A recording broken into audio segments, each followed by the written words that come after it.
பரத்துக்குரிய ஞானம் எப்படி இருக்கு அப்படிங்கறத இதுல சொல்லி. அப்ப பரத்துல இருந்து வருகிற ஞானம் அப்படிங்கிறது என்ன?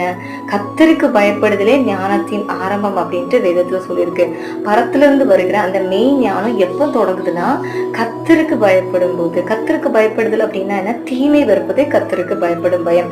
அப்போ அந்த ஞானம் நமக்குள்ள தொடங்குது, உண்டாயிருக்கு அப்படின்னா நமக்குள்ள என்னென்ன காரியங்கள்லாம் வரும், என்னென்ன காரியங்கள்லாம் இருக்கும் அப்படிங்கறது இந்த வசனத்துல தெள்ள தெளிவா சொல்லியிருக்கு. ஃபர்ஸ்ட் என்னன்னா, அது நம்மளை சுத்தமுள்ளதா மாற்றுது. அதுக்கப்புறம் நமக்குள்ள சமாதானத்தை கொடுக்குது, சாந்தத்தை கொடுக்குது, இணக்கத்தை கொடுக்குது. நம்மளை இரக்கம் உள்ளவர்களா, நற்கனிகளாலும் நிறைந்தவர்களா மாற்றுது. பட்சபாதம் இல்லாதவர்களா மாற்றுது. மாயமற்றவர்களாயும் அது நம்மளை மாற்றுது. இப்படி இவ்வளோ காரியங்களை நமக்குள்ள பரத்தில் உள்ள ஞானம் கொண்டு வருதான். அப்ப இப்படி இவ்வளோ காரியங்கள் நமக்குள்ள இல்லை அப்படின்னா நம்ம என்ன மாதிரிப்பட்ட ஞானத்துல இருக்கிறோம் அப்படிங்கிறத நம்மளை நாமே சிந்திச்சு